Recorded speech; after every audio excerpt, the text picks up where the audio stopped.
What makes a good record store on this Sonic Obsession?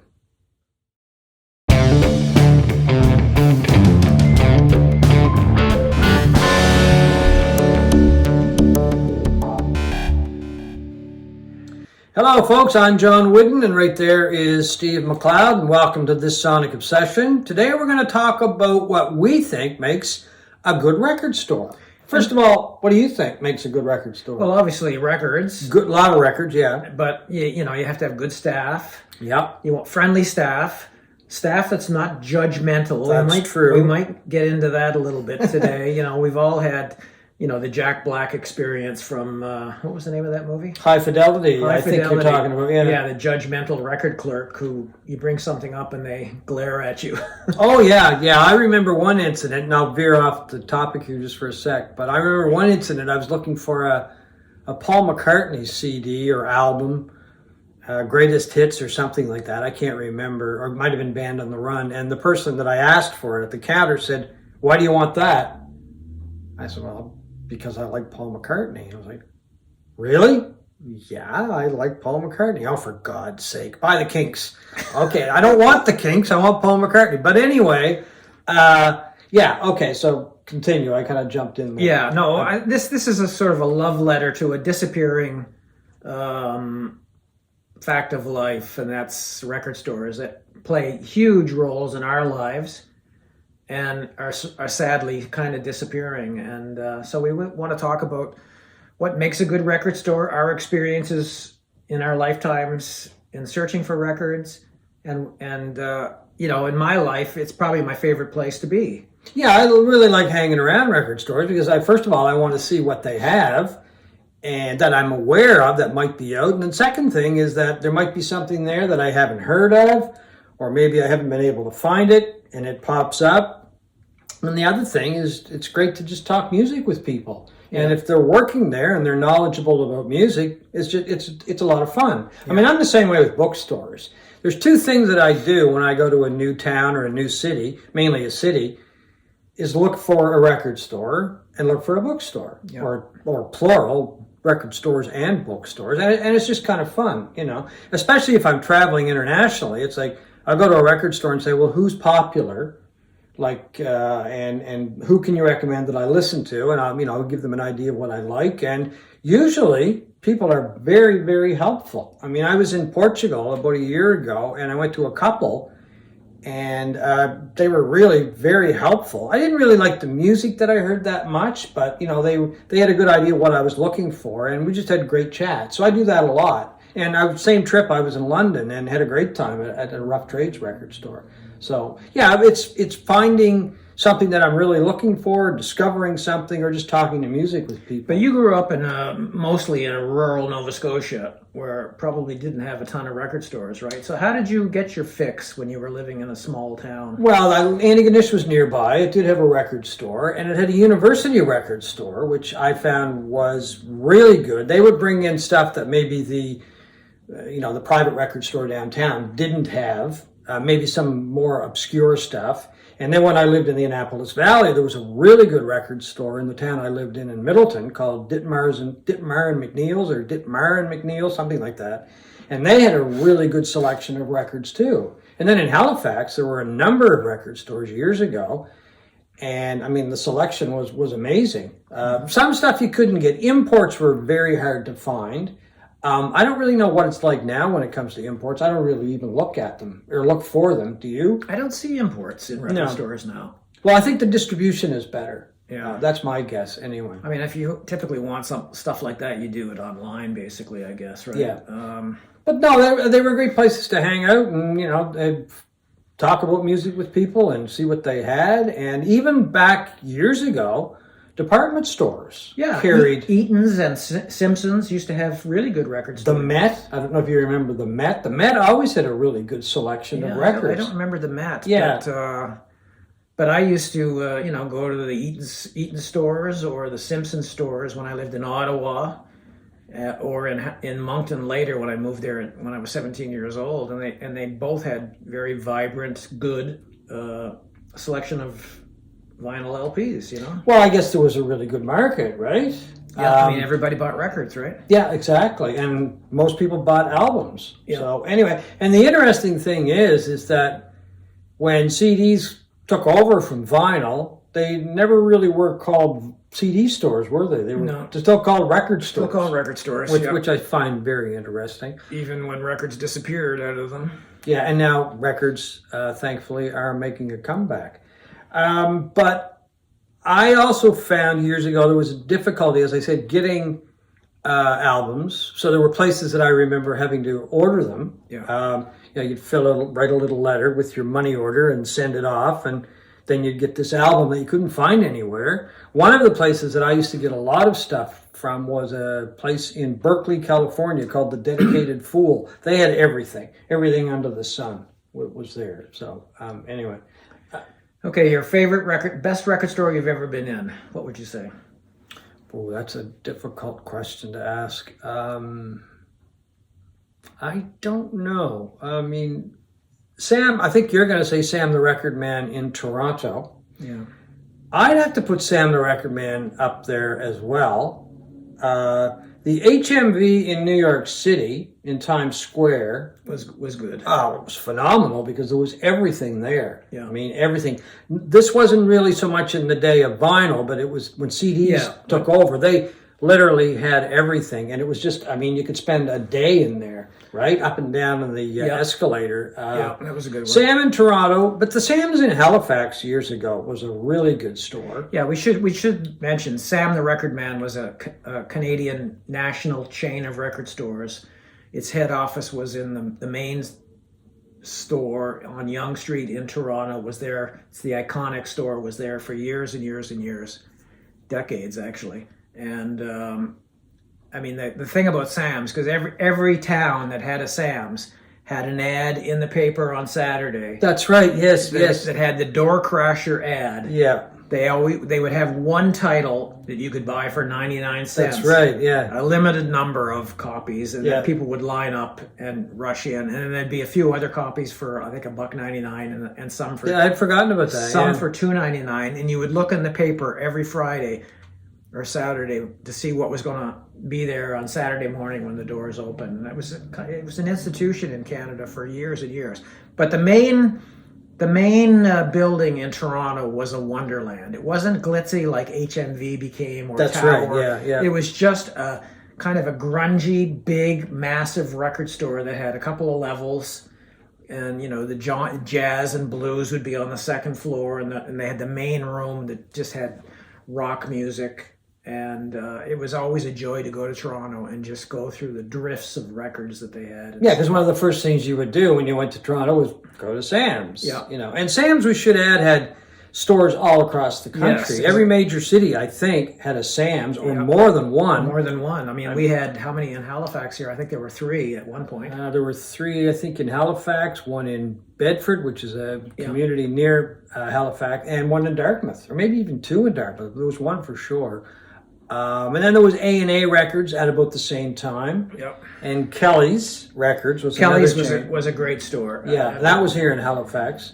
On Barrington Street, it had the first floor was stereo equipment, and then you went upstairs into where the records were, and I don't know how many days I spent. Exactly. You'd buy your stereo, and then you go upstairs and buy your records. But this was a really sad day.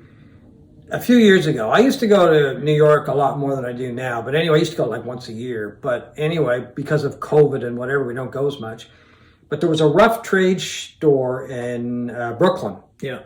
And it was like heaven because it was full of stuff as well. There was a little place you could go. You could have a coffee. You could relax. They had live performances by artists. I would go, and my wife would go sit and have a coffee because she didn't really enjoy rummaging through the albums or the CDs. I'd just have a blast. They closed the store, and they moved over to Manhattan in the 30 Rock. That's right, Rockefeller Center. And it's like a closet it was terrible. Compared to the one in Brooklyn. I never went to the one in Brooklyn because it was a little out of the way in terms of getting there. It wasn't easy, yeah. It wasn't because it wasn't right on a subway line, right? Yeah. You had to walk quite a ways. You had to walk quite a ways. So I was never there in Brooklyn, but I was so disappointed when my wife and I went to New York I guess 2 summers ago, and I went to the one in Rockefeller Center, and it was terrible. It really was terrible. The stock was low. The staff, I didn't find all that helpful. Not like the ones in Brooklyn. The ones in Brooklyn were great. I mean, they were really into the music. They really were. So that was really disappointing. And I'm really surprised in New York. There's not really a record store that jumps out at me for a city that size. Well, there's some little ones, smaller ones. That's the world now, pretty much. I know. Unless you go to Tokyo, which is still the mecca of record stores. I went there, and my wife and I went there in 2012, and I was blown away by how many record stores at that time. I don't know if it's still like that. I mean, I did a Google search, and there seems to be the same stuff that was there before, although there was I think a giant HMV that is no longer there or something, but there's a Tower Records, I believe, a giant one that's an independent of the old chain. And they're just record stores everywhere, record stores by the ton. And a couple of names that stand out to me were Disc Union and Rico Fan, which had chains all around Tokyo. And one of them I was in was 8 stories. Oh, 8 stories. 8 stories. I mean, there weren't huge floors. No. But, it was more of a kind of a grungy record store that you just kept going up the stairs into a room that had, Japanese rock, or the next one would be prog or something, different genres on each floors. And it was a wonderland in this day and age to still see a neighborhood that would have, like we were in Shinjuku, we were staying in the Shinjuku neighborhood, or you go to Shibuya. Of Tokyo, and there would be numerous record stores everywhere. That's interesting. It was a lot of fun. And we also went to Hong Kong, and one of the best record stores I was ever in was one we just sort of stumbled across in one of these giant Hong Kong malls, and all they sold was audiophile records, nothing else. They didn't sell commercial records or anything. It was all audiophile. So it was all like Mobile Fidelity, analog productions. It was, CDs were still big when we were there in 2012. All the gold CDs you could ever want. Yeah. And I ended up buying these analog production Doors releases that came out, back at that time. And loading them into my luggage and bringing them back. Strange Days. These are incredible, widely regarded as the best Doors releases ever in terms of sound quality and that. And Morrison Hotel was the last one. And I got these. They were about $50 equivalent of $50 Canadian at the time, which, I mean, you can't even buy new analog production. So this was 2012. 2012. I mean, what are they worth today? Well, they're worth hundreds of dollars in Discogs, but that doesn't mean anything to me because they're not going anywhere. Yeah. But, if you were to buy new analog production records today in Canada, they're close to $100, with the exchange and all of that. So it was a lovely little hole in the wall store that just blew me away with the quality of the records that they had, because you don't typically see stuff like that when you're record hunting in Halifax, Nova Scotia. That's I mean, well, sometimes our record stores are very surprising too. I remember going into one in Helsinki, Finland, a few years ago, and it was mainly metal.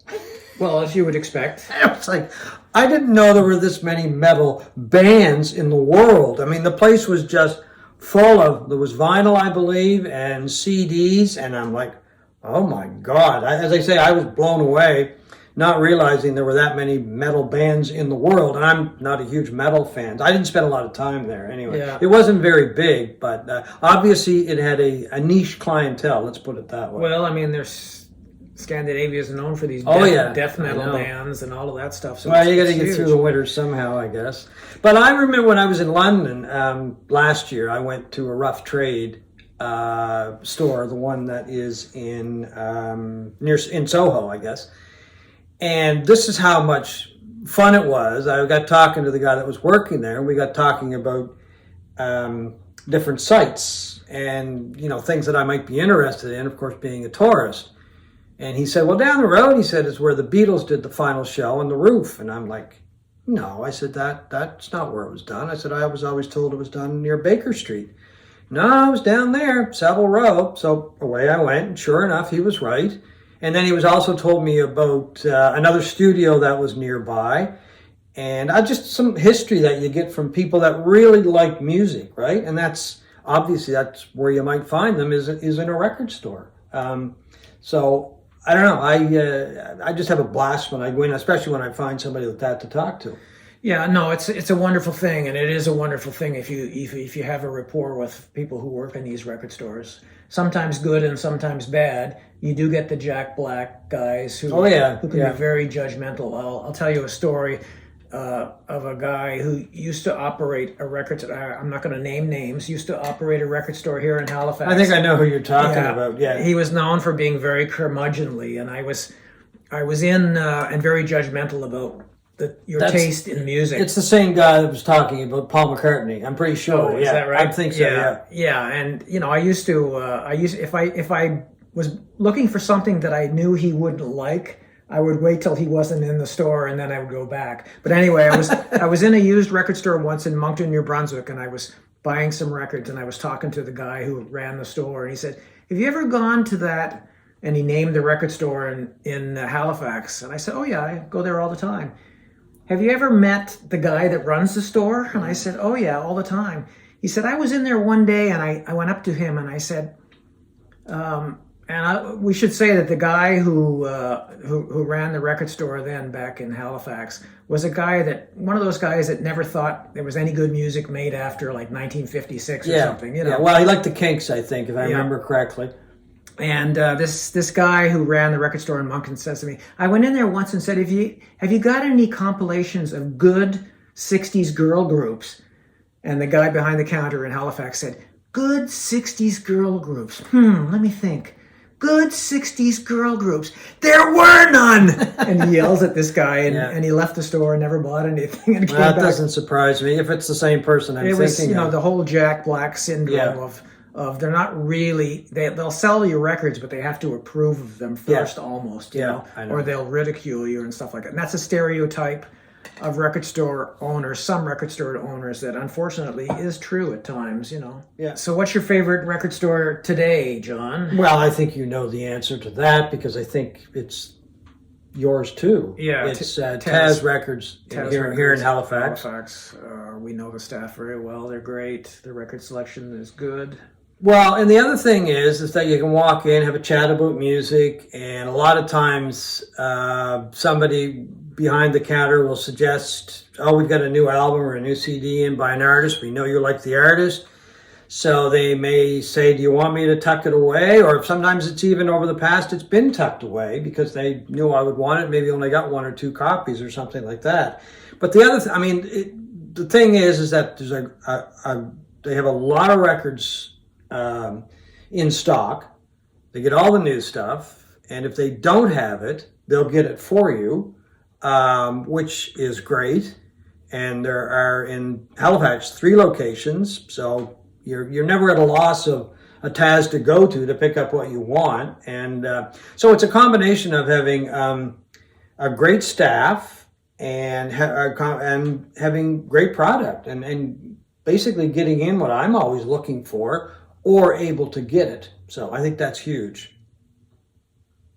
Yeah, it's very sad though when you travel the world and you go to places and you see, you know, an institution, the record store institution, that has meant so much in our lives is disappearing and dwindling. And it's great that we've got, you know, a good store still in Halifax. But I think of the times when I was a kid and we used to, you know, we loved music so much. We would hitchhike to go to a mall. Just pick up an album, just to look at them. Yeah, just to look at them. Yeah, I mean, it was hard to scrape together the money to buy an album. So when you did buy something, you literally went to the record store and went through every damn record in the place to make your selection, unless you had something in mind. Yeah.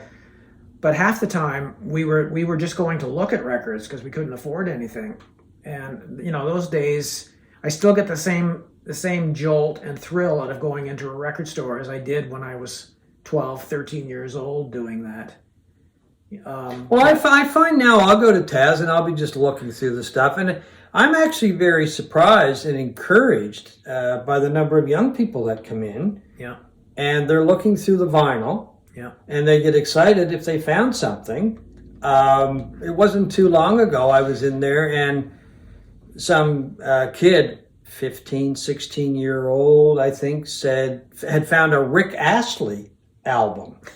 And I'm like, or CD, and I'm like, do kids really like Rick Astley? But anyway, it's the fact that it was a girl, it was a woman, a young lady, and she was quite excited. I mean, well, that's great. That's very healthy. So anyway, I don't know if she bought it or not, but anyway, she was excited it was there. So you didn't pass judgment on her. I'm not not passing judgment on her. Well, it's overtly. good dance music, so maybe that's what it was for. I'm not sure.